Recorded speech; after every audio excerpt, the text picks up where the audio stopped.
السلام علیکم students. My name is Fiza Sana and as you know ہمارا تعلق بنا ہوا ہے due to history and geography.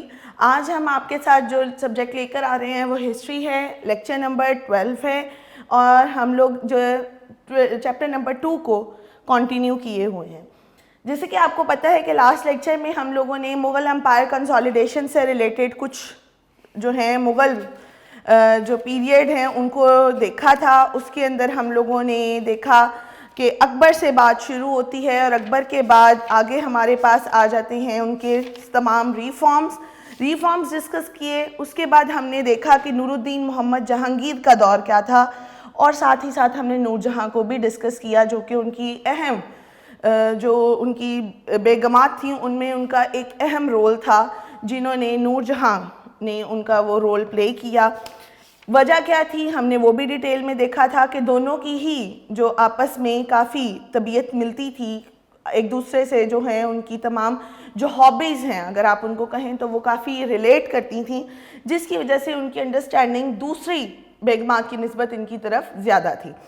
پھر اسی خاتون کی وجہ سے بہت سا کلچر دیکھا ہم نے جو کہ ایک پورا ڈیٹیل ہم نے دیکھا. جہانگیر اور نور جہاں نے جو ایک کلچر ہمیں انٹروڈیوس کروایا جس کو آج ہم ایک ہیریٹیج کے طور پر جانتے ہیں. اس کے میں ہم لوگوں نے دیکھا تھا پوئٹری تھی, ہماری پینٹنگ تھی, دین آرکیٹیکچر بھی تھا, میوزک بھی تھا, اور ہم نے یہ بھی دیکھا تھا کہ میوزک ایک ایسے لیول پہ تھا کہ لوگ سن کر اس کو مدہوش ہو جاتے تھے, یہاں تک کہ ایک شخص کی جو ہے وہ اس میں ڈیتھ ہو گئی. پھر ہم نے دیکھا کہ جسٹس کے لیے اس نے باقاعدہ طور پہ محل کے باہر ایک گھنٹی, بلکہ گھنٹی نہیں گھنٹا نما بہت بڑا زنجیر کے ساتھ اس نے وہ گھنٹا لگایا ہوا تھا کہ کوئی بھی انصاف کا فریادی آئے تو وہ اس گھنٹے کو بجائے اور ڈائریکٹ جو ہے وہ دربار کے اندر اس کو پیش کر دیا جاتا اور وہ اپنا مسئلہ مسائل وہاں پر حل کروا کر ہی نکلتا تھا. پھر ہم نے دیکھا شہاب الدین محمد شاہ جہاں. جی ہاں بالکل وہی شاہ جہاں جس کا ہم نے ذکر بارہا اپنی بہت سی ہسٹوریکل موویز میں بھی دیکھا ہوا ہے, اور آگرہ کا تاج محل جس کی وجہ سے آج ہمیں نظر آ رہا ہے وہ نو ڈاؤٹ کوئی اور شخص نہیں, وہ شاہ جہاں ہی ہے. شاہ جہاں میں ہم نے دیکھا تھا کہ کس طرح سے اس نے کلچر میں جو ہے وہ آرکیٹیکچر کو بہت زیادہ فروغ دیا. پھر ہم نے دیکھا کہ اس کی سینٹرل ایشین پالیسی تھی کہ اس نے سینٹرل ایشین کنٹری جو تھے ان کے اوپر قبضہ کرنے کی کوشش کی, جیسے کہ سمرقند پہ, بخارا پہ, لیکن ان علاقوں میں سخت سردی کی وجہ سے وہ علاقے اتنے زیادہ جو ہے وہ اس کے لیے فائدہ مند نہیں ہوئے, نہ تو ان کو پولیٹیکلی اور نہ ہی ملٹری پوائنٹ آف ویو سے وہ اس کے لیے پازیٹیو وے میں پلس پوائنٹ تھے. لہٰذا وہ اس کی ایک پالیسی جو تھی وہ فیل ہو گئی. آج جو بیسیکلی ہم دیکھنے لگے ہیں وہ ہمارے ہیں جی some victories in the age of Shah Jahan, یعنی شاہ جہاں نے اپنے دور میں کون کون سی وکٹریز حاصل کی. اس کو ان ڈیٹیل دیکھیں گے فوراً جلدی سے. آپ لوگوں نے بہت دفعہ یہ کہانیوں میں سنا ہوا ہے, آج ہم اس کو ذرا اچھی طرح سے پڑھتے ہیں اور دیکھتے ہیں کیا ہے. پیج نمبر 49 پہ آ جائیں فوراً اپنی اس بک کے اوپر. ٹھیک ہے جی, پیج نمبر 49 ہے آپ کا. Open your books and start with the reading and explanation. سب سے پہلے جو جنگ ہوئی وہ ہوئی بیٹل وتھ پورتگیز. ٹھیک ہے جی, میں نے اگر آپ کو یاد ہو پچھلے لیکچر میں ہم نے ڈسکس کیا تھا کہ یہاں پر جو تجارت شروع ہوئی تھی وہ بیسیکلی آپ کے یہ پیچھے والے جو شاہ جہاں سے پہلے ہم نے جہانگیر کا دور دیکھا. جہانگیر کے دور کے اندر ہی باقاعدہ طور پہ بر صغیر کے اندر تجارت شروع ہو چکی ہوئی تھی. ٹھیک ہے, اب وہ تجارت کیسے شروع ہوئی بیٹا؟ اس سے پہلے عرب کنٹریز جو ہیں وہ تجارت کے لحاظ سے بر صغیر میں داخل ہوئے تھے, کیونکہ سمندری راستہ جو ہے وہ ایک واحد راستہ تھا اس وقت جو کہ آپ کو بر صغیر پر تجارت کے غرض سے لے کر آتا تھا. یہاں پر اگر ہم دیکھیں تو 15 اور 16 سینچری کے درمیان میں انہی عرب تاجروں کے ساتھ مل جل کر بہت سے آپ کے جو دوسرے یورپی ممالک تھے, یورپی قومیں تھیں, انہوں نے بھی یہاں پر تجارت میں تھوڑا سا اپنا عمل دخل دکھانا شروع کیا, انٹرسٹ دکھانا شروع کیا. کیونکہ عرب کیا کرتے تھے, عرب یہاں سے چیزیں لیتے تھے, یہاں کی چیزیں لے جا کر وہ یورپ میں بیچتے تھے. اب یورپی لوگوں کو تھوڑا سا ہوا کہ ہم ڈائریکٹ کیوں نہیں بر صغیر میں تجارت کرتے, ہم بیچ میں سے عرب کو ختم کر دیتے ہیں. اور اسی غرض کو لیتے ہوئے پرتگیزی جو ہیں وہ پرتگال سے یہاں پر داخل ہوئے اور وہاں پر انہوں نے داخل ہوتے ساتھ ہی یورپ کی جو دوسری قومیں اس وقت تجارت کی غرض سے یہاں داخل تھی ان سب کو پیچھے چھوڑ دیا۔ واسکو ڈے گاما جو ہے وہ ایک سی مین ہے جو کہ بیسیکلی رستہ بنا یہاں پر تجارت کا، ٹھیک ہے۔ یہ آپ کا شارٹ کوسچن بھی ہے اور آپ کا MCQs بھی ہے، اس کو بہت دھیان سے دیکھیے گا۔ After that the Portuguese vessel starts visiting there frequently. They exploited the weakness of local people and got hold of Goa, Daman and Diu on the western coast of India. اب ہو یہ رہا تھا بیٹا کہ پہلے تو جو ہے نا وہ صرف عرب جو تاجر تھے نا وہ آتے تھے یہاں پہ تجارت کرتے تھے، وہ یہیں پہ لوگوں کو فلاح و بہبود میں وہ پیسہ خرچ بھی کرتے تھے۔ آپ نے دیکھا نا جتنے بھی ابھی ہم نے حکمران پڑھے ہیں انہوں نے کیا کیا، انہوں نے سب کانٹیننٹ کے لیے بہت کام کیا ہے، لیکن جو آپ کی یہ والی نیشنز آئی ہیں جیسے کہ پرتگیزی آئے تو انہوں نے آ کر یہاں پر لوگوں کو لوٹ مار کرنا شروع کیا تجارت کے نام پر۔ انہوں نے اپنی اجارہ داری قائم کی اور لوگوں کی کمزوریوں کا فائدہ اٹھاتے ہوئے باقاعدہ طور پہ مختلف علاقوں میں خاص طور پہ ساحلی علاقوں پر اپنا قبضہ جمانا شروع کیا تاکہ ان کو ٹیکس کم سے کم دینا پڑے اور ان کی تجارت آسان سے آسان تر ہو جائے۔ اسی چیز کو مد نظر رکھتے ہوئے انہوں نے گوا، دامن، دیو یہ وہ ویسٹرن کوسٹ تھی جن کے اوپر قبضے کیے اور وہاں کی لوگوں کو باقاعدہ طور پہ اپنا یرغمال یعنی اپنا قیدی بنایا تاکہ وہ لوگ ان کو کسی بھی ان کے کام میں رکاوٹ پیدا نہ کریں۔ اب یہاں پر آگے دیکھتے ہیں تو وہ سب سے پہلے انہوں نے کیا کیا، یہاں سے کام شروع ہوا اور اب مزید اپنے قدم جمانے کی غرض سے انہوں نے کیا کیا، انہوں نے ٹریڈنگ سینٹر، یہاں پہ ورڈ لکھا ہوا ہے، ورڈ کا مطلب کیا ہے، تجارتی مرکز بنانا شروع کیے۔ اس کو میں آسان لفظوں میں کہوں کہ بھی میں میکڈونلڈ کا ہم برگر کھاتے ہیں، ٹھیک ہے جی، ہم برگر کھا رہے ہیں تو میکڈونلڈ تو انٹرنیشنل برانچ ہے، وہ یہاں پر برانچ کھولی ہے انہوں نے تو آپ کو برگر ملنا شروع ہوا نا۔ تو بالکل یہی کام انہوں نے کیا کہ تجارت تو ہم نے کرنی ہے، یہاں ہم اپنا دفتر، اپنا کوئی مرکز، اپنا کوئی گودام بنائیں گے تو ہی ہمیں آسانی ہوگی یہاں سے وہاں چیزیں لے کے جانے میں، سیو کرنے میں یا ان کو مزید ان سے پروفٹ حاصل کرنے میں۔ تو یہ چیز کو دیکھتے ہوئے انہوں نے یہ بیسیکلی یہاں پر پہلا جو ٹریڈ سینٹر بنایا تھا وہ بنایا تھا ہوگلے، بنگال کے اندر، ٹھیک ہے جی۔ اب یہاں سے آگے انہوں نے اب مزید لوگوں کو تنگ کرنا شروع کیا، یہاں تک کہ جو حکمران تھے ان کے ساتھ بھی ان کے تعلقات اب کشیدہ ہونے لگے۔ جہانگیر نے شروع میں ان جو ٹریڈرز تھے ان کو بہت سی فیسیلیٹیز دے دیں، ان کے بہت سے ٹیکس معاف کر دیے، ان کو یعنی ویلکم اچھے انداز میں کر دیا۔ اس سے یہ تھوڑا سا اور پھیل گئے، اپنے آپ کو انہوں نے بالکل ہی وہ سمجھ لیا کہ ہاں جی نہیں جی یہ تو سب کچھ ہی ہمارے انڈر ہے۔ مزید پھر شاہ جہاں کا دور آیا تو اس کے اندر بھی ان کو احساس ہو گیا کہ نہیں، ہم جو اسٹریٹجی ان کے خلاف استعمال کریں گے، ان کے لیے استعمال کریں، وہ الٹا ہمارے لیے ہی نقصان دہ ہو رہی ہے، ہماری سلطنت کے اندر ہی بہت سے غدار پیدا ہو رہے ہیں۔ اور اس کا نقصان سب سے زیادہ مسلمانوں کی حکومت کو ہوا، کیونکہ ایک شاندار دور ہم پیچھے پڑھ کر آ رہے ہیں جو تقریباً 100 سالہ دور بنتا ہے اور اس کے اندر مسلمانوں کی حکومت رہی۔ مسلمانوں کے انڈر بیٹا ہندو بھی تھے، اگر آپ کو یاد ہو تو ہم نے بھی پیچھے بھی پڑھا کہ تعلقات کو بہتر بنانے کے لیے اکبر نے بھی ہندوز اور راجپوتس کے ساتھ جو ہے وہ اپنے تعلقات کو بہتر بنایا تھا۔ یہاں پہ بیسیکلی اب ان کا ساتھ یعنی انگریزوں کا، یہ پرتگیزیوں کا ساتھ ہندو دے رہے تھے کیونکہ ان کو مسلمانوں سے اپنی جان چھڑانی تھی کہ یہ کیا حکومت سنبھالے بیٹھے ہیں، یہ تو کسی اور کو آگے آنے ہی نہیں دے رہے ہیں۔ تو یہاں پر اندر کے ہی لوگ تھے جو غداری کرتے ہوئے، ملی بھگت کرتے ہوئے پائے گئے اور بعد میں ہمیں ان کو ایک پوری کہہ لیں ہم زندگی کے طور کے اوپر ہمیں ان کو برداشت کرنا پڑا، جس کی وجہ سے آگے آپ کا پورے کا پورا یہ جو مغل امپائر ہے اس کا ڈاؤن فال ہو گیا۔ یہ بالکل جو ہے وہ سارے کے سارے لوگ، آخری جو بادشاہ ہمارے بہادر شاہ ظفر تھے ان کو باقاعدہ طور پہ جلا وطن کر دیا گیا، ٹوٹلی مسلمانوں کی حکومت ختم ہو گئی اور انگریزوں نے یہاں پر پورے بر صغیر میں اپنی اجارہ داری قائم کر لی۔ ان شارٹ آپ کی یہاں سے یہ دور شروع ہو کر 14 اگست ہم جو آزادی کا دن مناتے ہیں تب تک کا پورا دور جو ہے وہ بیسیکلی انگریزوں کے انڈر ہم لوگ رہے اور بدترین دور حکومت رہا ہمارا۔ یہ جو آخری ایج کا آیا بہادر شاہ ظفر سے، آپ کہہ لیں یہاں سے شروع ہوا اور بہادر شاہ ظفر تک ہمارے لیے ایک ایسے تھا جیسے آسمان سے پوری چیز جو ہے نا وہ آپ کی کوئی گر کے زمین پر آ گئی اور ڈھیر ہو گئی ہے۔ اور پوری مسلم سلطنت جو ہے وہاں پر ختم ہو گئی. اور وہ وجہ بھی کیا تھی؟ وہ اپنے ہی یہ بادشاہوں کی نااہلی تھی. شاہ جہاں کے بعد وہ کہتے ہیں آنے والے جتنے بھی بادشاہ رہے وہ کسی نہ کسی طرح اپنے فائدے کو مد نظر رکھتے رہے اور انگریزوں کے ہاتھ، پرتگیزیوں کے ہاتھ، فرانسیسیوں کے ہاتھ اپنی سلطنت کو بیچتے رہے اور آخر میں اس کا خمیازہ ان کو خود ہی بھگتنا پڑا. آگے دیکھتے ہیں جی احمد نگر کا واقعہ آ جاتا ہے جی. یہاں پر اس نے وکٹوریس حاصل کی. In 1630 Ahmad Nagar was struck with a severe drought which claimed thousands of life. اب 1630 میں احمد نگر کے اندر شدید قسم کی خشک سالی آ گئی تھی. قحط میں نے پہلے بھی بتایا ہوا ہے وہ کیا ہوتا ہے؟ جس سال بارشیں نہیں ہوتی ہیں، فصل نہیں اگتی ہے، ہر لحاظ سے پانی کی خوراک کی کمی واقع ہو جاتی ہے اور لوگوں کا یہ حال ہو جاتا ہے کہ وہ بھوک سے، پیاس سے، گرمی سے مرنا شروع ہو جاتے ہیں. یہ وہی دور تھا اور اس نے بہت سے لوگوں کی، ہزاروں لوگوں کی جان لے لی تھی.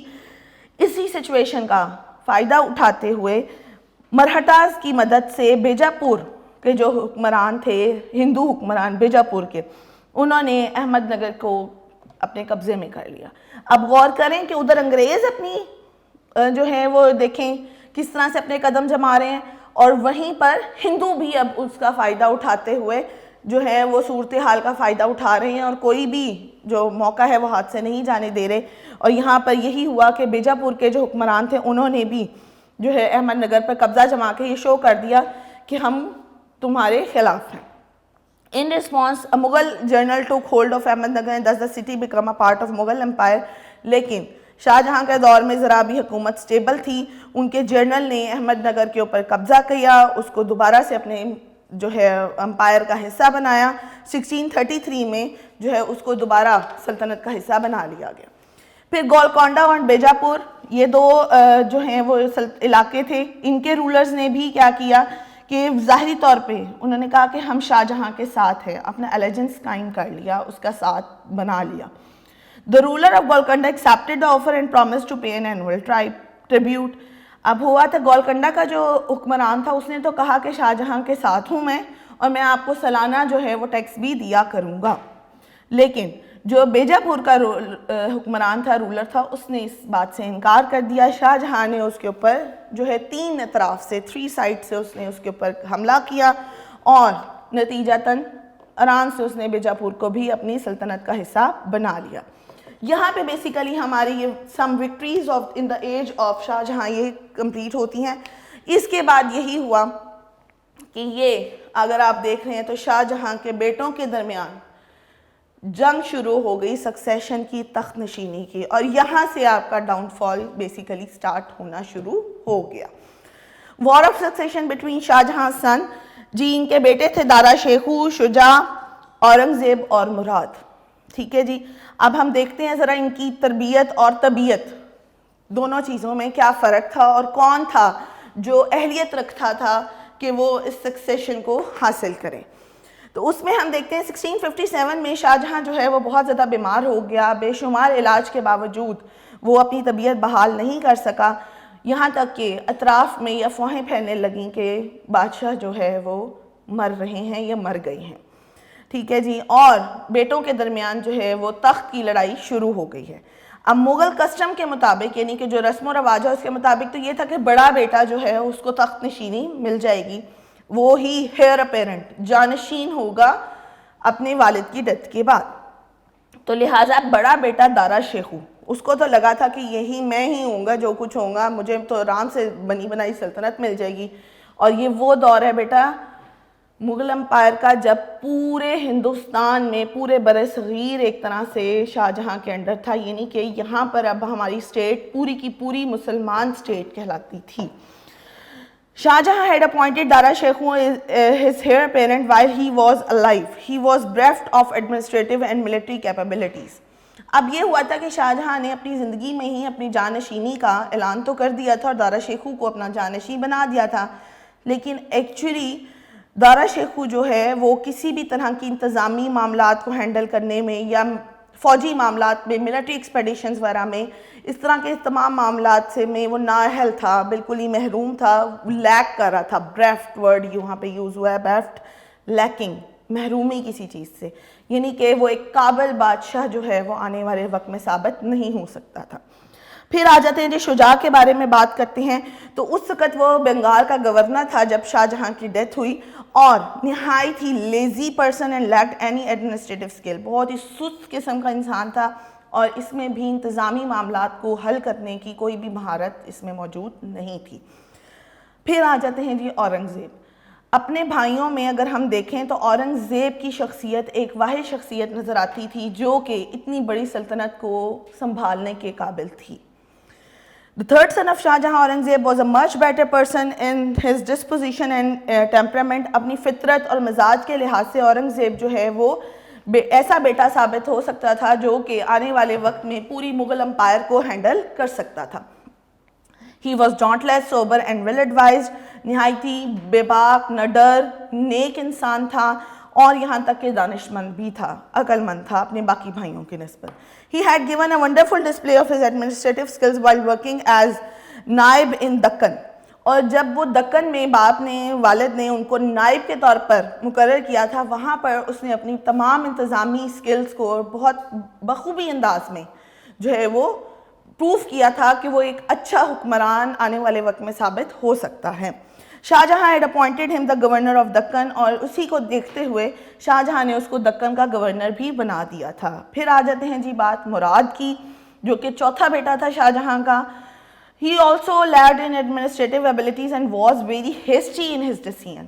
اب سب سے بڑی بات جو اگر آپ کو یاد ہو تو ہم نے جو پیچھے یہ شاہ جہاں کا سینٹرل ایشین پالیسی کا فیلئر تھا، آپ کو یاد آ رہا ہے، اس کے اندر مراد ہی تھا جو بیسیکلی وہاں سے بغیر جو ہے وہ انتظار کیے کسی بھی فیصلے کا اس نے تمام فوج کو اٹھایا اور نکل گیا، اور اچھا بھلا جیتے ہوئے علاقوں کو انہوں نے ہار دیا، ان سے وہ ہاتھ دھو بیٹھے۔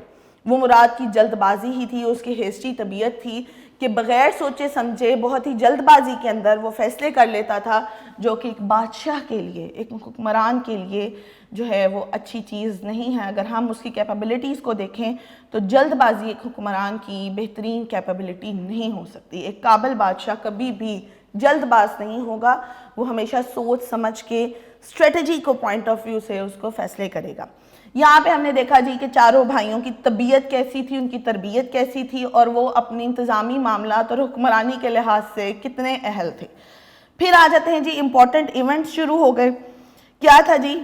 شاہ جہاں بیمار ہو گیا، دارا Shekau was in Royal palace, وہ اس وقت جو رائل ایکچول پیلس ہے وہاں پر موجود تھا۔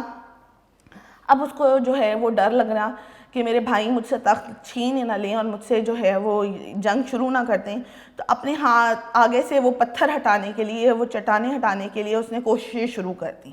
ابھی والد بیمار ہی تھے کہ اس کو خطرہ لاحق ہونے لگا۔ اس نے یہ کیا کہ آگرہ سے آنے جانے والے رستے کے اندر اس نے گارڈ کھڑے کر دیے۔ These measures by Dara Shekhu caused worry for his brothers۔ اب یہ ایکشن دارا شیخو کی طرف سے جب آیا تو obviously بھائی جو کہ اس وقت بنگال میں بیٹھا ہوا تھا، دوسرا دکن میں بیٹھا ہوا تھا، اور ایک گجرات میں بیٹھا ہوا تھا ایز اے گورنر، ان کو تھوڑا سا جو ہے وہ شک لاحق ہوا کہ یہ کیا کر رہے ہیں، یعنی کہ یہ تو پھر اب پریشانی والی بات ہو گئی ہے۔ And they too started plotting and maneuvering to reach the capital۔ لہٰذا ان لوگوں نے بھی منصوبہ بندی بھی شروع کر دی اور حکمت عملی کے ساتھ کیپٹل کی طرف جانے کا رخ سوچنا شروع کر دیا، یعنی کہ باقاعدہ طور پہ اب بھائیوں کے درمیان تخت کی لڑائی شروع ہونے والی تھی۔ First of all, Murad proclaimed himself as emperor in Surat۔ He declared Surat as his capital and a Friday sermon was recited in his name۔ اب سب سے پہلے تو مراد نے کیا کیا کہ اس نے سورت کے اندر اپنے آپ کو ایمپرر جو ہے وہ اعلان کر دیا۔ جمعے کی نماز کے بعد اس نے باقاعدہ طور پہ مسجد میں اعلان کروا دیا کہ سورت کا حکمران بادشاہ جو ہے وہ مراد ہے، اور یہ میرا کیپٹل ہوگا، دارالخلافہ ہوگا۔ شجاع proclaimed his rule in Bengal, got formally crowned and marched towards Agra heading a large army۔ شجاع نے اپنے بنگال کے اندر جہاں کا وہ گورنر تھا اس نے وہاں اپنی بادشاہت کا اعلان کیا، اور اعلان کرتے ساتھ ہی اس نے بھی آگرہ کی طرف رخ کر دیا، یعنی کہ رائل پیلس کی طرف انہوں نے بھی مارچ کرنا شروع کر دیا۔ فرسٹ آف آل تو یہاں پہ بات ختم ہو گئی جی۔ اس کے بعد اورنگزیب کی بات آئی تو اورنگزیب واز ان دکن، وہ اس وقت دکن میں ایز اے گورنر تھا۔ Instead of any instant retaliation, he paid attention to strengthen his power۔ اس نے فی الحال کسی بھی طرح کی کوئی جوابی کارروائی نہیں کی، بلکہ اس نے کیا کیا, اس نے اپنی طاقت کو وہاں پہ رہتے ہوئے بڑھانا شروع کیا, یعنی کہ اپنی ملٹری پاور کو اسٹرینتھن کیا, مضبوط کیا. Moreover, he sent a message to Murad to refrain from any hasty actions. اور ساتھ ہی ساتھ اس نے اپنے بھائی مراد کو جو ہے وہ پیغام بھجوایا کہ کوئی جلد بازی کے فیصلے نہ کرو, ذرا سوچ سمجھ کے قدم اٹھاؤ. Both brothers decided among themselves that they would join forces against Dara Shekhu. اور اورنگزیب نے اور مراد نے دونوں نے آپس میں گٹھ جوڑ کیا اور کہا کہ ہم دونوں مل کے دارا شیخو کے جو ہے وہ خلاف جنگ کریں گے. After the victory, Murad was promised to have 1/3 of the booty and governorship of Punjab. اور اورنگزیب نے اس سے وعدہ کیا کہ جب ہم جنگ جیت جائیں گے تو میں تمہیں پوری سلطنت میں سے 1/3 جو ہے وہ دوں گا, جو ہمیں مال غنیمت حاصل ہوگا وہ, اور ساتھ ہی ساتھ تمہیں پنجاب کی گورنرشپ بھی میں دے دوں گا, کابل کی, کشمیر کی اور سندھ کی. یعنی تقریباً جو ہے وہ آپ اگر اس سائڈ کا دیکھیں, پنجاب, کابل, کشمیر اور سندھ والی سائڈ, یہ ساری کی ساری بیسیکلی اس نے وعدہ کر لیا کہ وہ مراد کو ہینڈ اوور کر دے گا. while the other territories would belong to Aurangzeb, بلکہ جب باقی کی جو علاقے ہوں گے, ٹیریٹریز ہوں گی, وہ اورنگزیب کے پاس ہوں گی. یہاں پہ اس نے اپنے بھائی سے وعدہ کیا اور اس وعدے کے اوپر ہی اس نے اس کو اپنے ساتھ ملا لیا بڑے بھائی کے خلاف. اب جی باقاعدہ جنگ کا آغاز ہوتا ہے. بیٹلز بٹوین بردرز, بھائیوں کے درمیان جنگ. تخت ایسی چیز ہے بیٹا جو بھائی بھائی نہیں رہتا, کوئی خون خون نہیں رہتا. یہاں پر اب آپ کو پتہ چلے گا کہ ہسٹری میں کس طرح سے بھائی بھائی نے ایک دوسرے کا خون بہایا صرف ایک طاقت کو حاصل کرنے کے لیے, پاور کے لیے. فرسٹ بیٹل ہوئی جی شجاع ورسز دارا شیخو, شجاع اور دارا شیخو کے درمیان. شجاع نے آگرہ کی طرف اپنی آرمی بھیجی, بنارس تک وہ پہنچی تھی بغیر کسی رکاوٹ کے. دارا شیخو نے وہاں پر اپنے بڑے بیٹے کو بھیجا جس نے چچا کا مقابلہ کیا. ٹھیک ہے جی. This battle was fought in February in 1658 near Banaras. Shuja was defeated and fled back to Bengal, جہاں پہ شجاع کو بری ترین جو ہے وہ شکست کا سامنا کرنا پڑا اور وہ بنگال واپس بھاگ گیا. اس کے بعد آ جاتی ہے دوسری جنگ جو کہ کمبائنڈ فورسز تھیں, اورنگزیب اور مراد کی.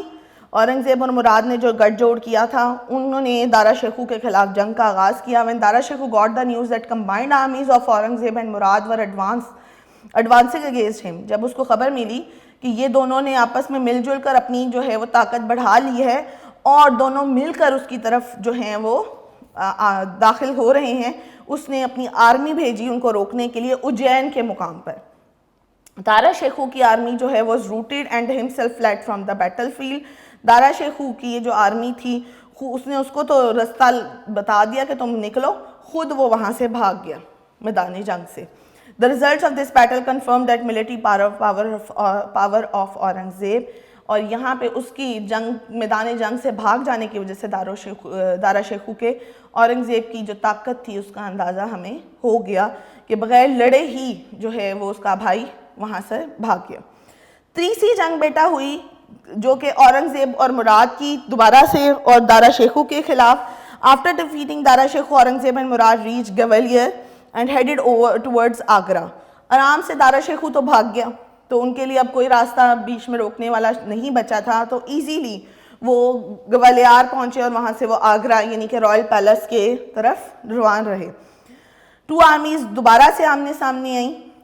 دارا شیخو اوپنڈ آرٹلری فائر. دارا شیخو نے بھائیوں کی فوج کے اوپر باقاعدہ طور پہ گولہ باری شروع کر دی, آرٹلری فائر. پھر یاد آ رہا ہے نا آپ کو, ایک میں نے آپ کو بتایا تھا کہ جو کہ ہاتھوں سے, تیر اندازی سے, تلوار سے, نیزے سے جنگ ہوتی ہے. اس ٹائم پہ جو ایکسٹریم جنگ ہوتی تھی وہ گولہ باری سے ہوتی تھی. وہ بڑی بڑی توپیں ہوتی تھی جن کو ہاتھ سے بیسیکلی چلایا جاتا تھا, اور اس کے لیے پوری ایک فوج کی پوری ٹیم ہوتی تھی, دستہ ہوتا تھا جو کہ صرف ان توپوں کو ڈیل کرتا تھا. وہاں پہ اس نے جی گولہ باری شروع کی. اورنگزیب کی جو آرمی تھی انہوں نے kept their ground and fought bravely. انہوں نے میدان جنگ نہیں چھوڑا اور مقابلہ اپنے جرأت مندانہ انداز میں کرتے رہے. When battle was at its peak, Dara Shekhu got severely wounded and fled to Agra. His soldiers thought that he was killed and were demoralized. اب یہاں پہ وہ ہوا یہ کہ دارا شیخو جو ہے وہ برے طریقے سے زخمی ہو گیا اور وہاں سے وہ آگرہ یعنی دارالخلافہ کے اندر بھاگ گیا. اس کے سولجرز کو لگا کہ وہ مر گیا ہے, اور اگر بادشاہ مر گیا ہے, ان کا ہیڈ مر گیا ہے, تو سولجرز, آرمی تو خود بخود جو ہے وہ ڈی مورلائز ہو جائے گی, گیو اپ کر دے گی. وہی بات ہوئی. اور وہاں پہ ان کے ڈی مورلائز ہونے کی دیر تھی کہ آرام سے اورنگزیب نے آگرہ کے اوپر اپنا قبضہ کیا اور دارا شیخو جو ہے وہ دہلی کی طرف بھاگ گیا. Aurangzeb and Murad manage the affairs of Agra and March in persuade of Dara Shekau. Aurangzeb اور مراد نے بڑے آرام سے آگرہ کے تمام معاملات کو ٹھنڈا کیا اور دارا شیخو کی طرف جو ہے وہ مارچ کرنا شروع کیا کہ اس کو حاصل کریں. On his way, Aurangzeb intercepted a confidential letter from Shah Jahan advising Murad to break his alliance with Aurangzeb and promised him the throne of Delhi. اب اسی دوران میں کیا ہوا کہ اورنگزیب کے ہاتھ ایک خط لگ گیا جو کہ پرائیویٹلی طور پہ چھپا کے جو ہے وہ شاہ جہاں نے اپنے بیٹے مراد کے لیے بھیجا تھا کہ تم اورنگزیب سے اپنا گٹھ جوڑ توڑ دو, اس کے ساتھ جو تم نے ملی بھگت قائم کی ہے اس کو ختم کر دو, میں تمہیں دہلی کا تاج دے دوں گا. اب یہ خط لگ گیا اورنگزیب کے ہاتھ.